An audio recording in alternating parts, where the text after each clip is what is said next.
Hello everyone, योगी education में आप सभी का स्वागत है।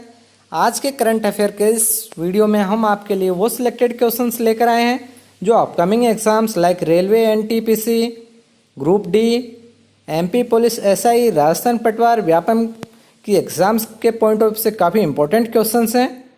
और यह सेशन स्पेशली बैंकिंग के लिए बहुत इंपॉर्टेंट है क्योंकि इसमें बहुत सारे क्वेश्चंस ऐसे हैं जो टोटली बैंकिंग रिलेटेड हैं, तो इन क्वेश्चंस के एग्ज़ाम में पूछे जाने की पूरी संभावना है। तो आप इन क्वेश्चंस को बड़े ध्यान से सुनते चले जाएं, साथ साथ अपनी एक डायरी में नोट कर लें, जैसा कि हर वीडियो के स्टार्टिंग में हमने बताया है, ताकि आप एग्ज़ाम के टाइम पर क्वेश्चंस के आंसर को लेकर किसी तरह का कन्फ्यूज़न आपको ना हो।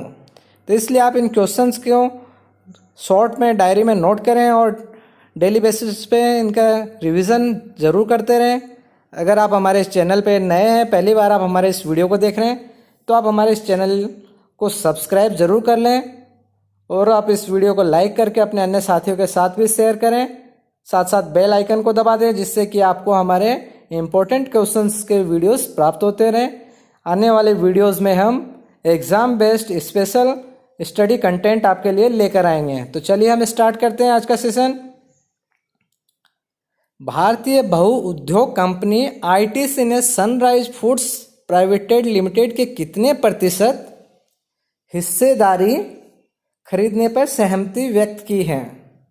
तो ये जो भारतीय मूल की जो कंपनी है आईटीसी, इसने सनराइज फूड्स की कंपनी के 100% हिस्सेदारी खरीदने की सहमति व्यक्त की है। चलिए नेक्स्ट क्वेश्चन। केंद्रीय सड़क परिवहन और राजमार्ग मंत्री नितिन गडकरी ने हाल ही में वीडियो कॉन्फ्रेंस के माध्यम से किस राज्य में चंबा सुरंग का उद्घाटन किया है? काफ़ी इम्पोर्टेंट है ये, इस क्वेश्चन के आने की पूरी संभावना है। तो ये उत्तराखंड में चंबा शहर के नीचे 440 मीटर लंबी सुरंग बनाई है। इसमें मल्टीपल क्वेश्चंस बनते हैं कि ये कौन से राज्य में है, दूसरा राजमार्ग कौन सा है, ये ऋषिकेश से धरासुर मार्ग है, चंबा शहर, और केंद्रीय सड़क परिवहन और राजमार्ग मंत्री कौन है? नितिन गडकरी। तो आप इस क्वेश्चंस को बड़े ध्यान से पढ़ें क्योंकि इसमें मल्टीपल क्वेश्चंस बन रहे हैं, किसी भी तरीके से इस क्वेश्चन को पूछा जा सकता है। Next question. S&P global ratings ने वित्तीय वर्ष 2021 में भारत के जीडीपी विकास दर कितने % घटने का अनुमान लगाए हैं? जैसा कि अभी इस समय कोरोना टाइम पीरियड में आर्थिक मंदी की स्थिति में बहुत सारी एजेंसीज ने जीडीपी ग्रोथ रेट को माइनस में पहुंचने का अनुमान जताया है, तो जो कि S&P ने 5% तक घटने का अनुमान लगाया है। तो ये बैंकिंग पॉइंट ऑफ व्यू से काफ़ी इंपॉर्टेंट क्वेश्चन है, आप इसे ध्यान रखिएगा। किस राज्य सरकार जिसने हाल ही में लाख की खेती की कृषि गतिविधि घोषित करने के वन विभाग के प्रस्ताव को मंजूरी दे दी है? तो ये छत्तीसगढ़ सरकार ने लाख की खेती को कृषि गतिविधि घोषित करने के वन विभाग के प्रस्ताव को मंजूरी दी है। तो आप याद रखेंगे छत्तीसगढ़ में लाख की खेती स्पेशली होती है। Next question. एनपीसीआई ने द्वारा हाल ही में लॉन्च किया पाई फैसिलिटी क्या है? आप ध्यान देंगे, पाई एनपीसीआई द्वारा हाल ही में लॉन्च किया गया है। तो ये पूछा जा सकता है कि ये पाई क्या है? तो ये आर्टिफिशियल इंटेलिजेंस असिस्टेंट चैटबॉट है। इस चैटबॉट को बेंगलुरु स्थित स्टार्टअप कंपनी कोरोवर प्राइवेटेड लिमिटेड द्वारा विकसित किया गया है। ये क्वेश्चन भी कई तरीके से पूछा जा सकता है, तो आप इस क्वेश्चन को बड़े ध्यान से देखें। Next question. भारतीय भारोत्तोलन महासंघ ने खेल रत्न पुरस्कार प्राप्त जिस पूर्व विश्व चैंपियन का नाम अर्जुन पुरस्कार के लिए भेजा है? तो ये मीराबाई चानू है। इससे ये क्वेश्चन भी बनता है कि ये मीराबाई चानू किस खेल से संबंधित है, तो आप इसको ध्यान रखेंगे।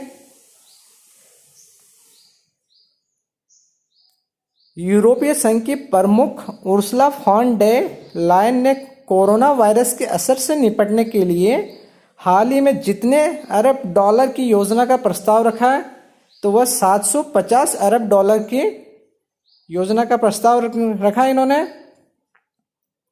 केंद्र सरकार ने हाल ही में किसे नाइजर गणराज्य में भारत का नया राजदूत नियुक्त करने की घोषणा की है? तो ये पीके नायर जी हैं, इनको नाइजर गणराज्य में भारत का राजदूत नियुक्त करने की घोषणा की है। हाल ही में किस देश में भारतीय पुरातत्व सर्वेक्षण को 1100 साल पुराना शिवलिंग मिला है? अभी काफ़ी न्यूज़ में रहा है ये। तो ये वियतनाम में 1100 साल पुराना शिवलिंग प्राप्त हुआ है। हाल ही में सुर्खियों में रही पुंटियस सेंटस किसकी प्रजाति है? काफ़ी इंपॉर्टेंट क्वेश्चन है, पूछे जाने की पूरी संभावना है इसकी। तो ये एक मछली की प्रजाति है जिसका हाल ही में खोज हुई है। तो आप ये सिल्वर कैट फिश है ये, तो आप इसको, ये सिल्वर प्रजाति की फिश है, तो ये हाल ही में इसको खोज की गई है और इसको पुंटियस सेंटस प्रजाति की है ये। संयुक्त राष्ट्र शांति रक्षा अभियानों में भाग लेने वाले कितने भारतीयों को मरणोपरांत संयुक्त राष्ट्र के पदक से सम्मानित किया जाएगा? तो ये 5 भारतीय हैं जिनको मरणोपरांत संयुक्त राष्ट्र के पदक से सम्मानित किया जाएगा। नेक्स्ट क्वेश्चन, 28 मई को भारत के किस महान क्रांतिकारी चिंतक लेखक की जयंती मनाई जाती है? तो ये 28 मई को वीर सावरकर की जयंती मनाई जाती है। इसके पूछे जाने की काफ़ी संभावना है, क्योंकि वीर सावरकर को लेकर काफ़ी कंट्रोवर्सीज अलग अलग पॉलिटिकल पार्टीज़ की तरफ से रहती है। तो ये इसकी काफ़ी पूछे जाने की संभावना है, तो आप इस क्वेश्चन को ध्यान रखेंगे। भारतीय ओलंपिक संघ के अध्यक्ष नरेंद्र बत्रा को किसका सदस्य नियुक्त किया गया है? तो नरेंद्र बत्रा को ओलंपिक चैनल आयोग का सदस्य नियुक्त किया गया है। कोरोना वायरस संक्रमण में उपयोग होने वाली दवा हाइड्रोक्लोरोक्विन पर किन देशों ने रोक लगा दी है? तो फ्रांस एंड बेल्जियम ने इस पर रोक लगा दी है। काफ़ी इंपॉर्टेंट क्वेश्चन है, क्योंकि इस दवा को लेकर काफ़ी इश्यूज हुए हैं। अमेरिका और भारत के बीच में काफ़ी इस लेकर हॉट टॉक भी हो चुकी थी। भारत ने काफ़ी देशों को कोरोना की मदद के रूप में हाइड्रोक्लोरोक्विन दवाई की सप्लाई की थी। तो काफ़ी इंपॉर्टेंट टॉपिक है, तो इसके क्वेश्चन पूछे जाने की पूरी संभावना है। तो आप इसे याद रखेंगे। हो सकता हो आपसे केवल दवाई का नाम पूछा जाए कि कौन सी मेडिसिन सप्लाई की गई थी, तो हाइड्रोक्लोरोक्विन याद रखना है। और कंट्रीज़ के लिए फ्रांस, बेल्जियम जिसने रोक लगा दी है। तमिलनाडु राज्य सरकार ने कृषि सुधार योजना के तहत किस कार्यक्रम को शुरू किया है? तो ये सौर बाढ़ कृषि सुरक्षा कार्यक्रम को स्टार्ट किया गया। इस समय मल्टीपल क्वेश्चंस बनते हैं कि सौर बाढ़ कृषि सुरक्षा कार्यक्रम किस स्टेट द्वारा शुरू किया गया? तो ये तमिलनाडु द्वारा किया गया।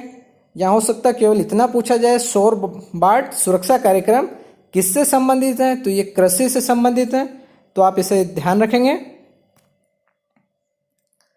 नेक्स्ट, 28 मई को विश्व भर में किस दिवस के रूप में मनाया जाता है? तो ये मासिक धर्म स्वच्छता दिवस के रूप में मनाया जाता है। ओरिएंटल इंश्योरेंस कंपनी की नई सीएमडी किसको नियुक्त किया गया है? तो एसएन राजेश्वरी को नियुक्त किया गया है। काफ़ी इंपॉर्टेंट क्वेश्चन है बैंकिंग और फाइनेंशियल सेक्टर्स के लिए। एसएन राजेश्वरी को नियुक्त किया गया है। ओआईसी का मुख्यालय हेडक्वार्टर नई दिल्ली है तथा इसकी स्थापना 12 सितंबर 1947, 12 सितंबर 1947 को की गई थी। न्यू डेवलपमेंट बैंक का अगला अध्यक्ष किसे चुना गया है? तो ये मार्कोस ट्रायजो ब्राजील के हैं, इनको एनडीबी का अगला अध्यक्ष चुना गया है। आपसे पूछा जा सकता है, एनडीबी का फुल फॉर्म पूछा जा सकता है, न्यू डेवलपमेंट बैंक। इसके अध्यक्ष नए मार्कोस ट्रायजो ब्राजील के, इनको चुना गया है। भारत के अनिल किशोर एनडीबी के अगले उपाध्यक्ष और सीआरओ के रूप में चुना गया है। तो आप इसे ध्यान रखेंगे कि अनिल किशोर जी को, क्योंकि हो सकता हो वहाँ पर दोनों ऑप्शन आपके सामने दें, मार्कोस ट्रायजो एंड अनिल किशोर, और पूछा जाए कि अगला अध्यक्ष, तो दोनों ऑप्शन हो सकता है आपके पढ़े हुए रहेंगे तो हम कंफ्यूज हो जाते हैं। इसलिए आप इसका रिवीजन करेंगे ताकि आपको याद रखें, क्योंकि अनिल किशोर जी को उपाध्यक्ष चुना गया है और मार्कोस ट्रायजो को अगला अध्यक्ष चुना गया। तो आप इसे ध्यान रखें और डायरी में नोट करके आप इसका टाइम टू टाइम रिवीजन करते रहें। अगर आपको हमारा ये वीडियो पसंद आया है तो आप इस वीडियो को लाइक करें। अगर आप हमारे चैनल पर नए हैं तो आप हमारे चैनल को सब्सक्राइब कर बेल आइकन को ज़रूर दबाएं। Okay, thank you very much friends.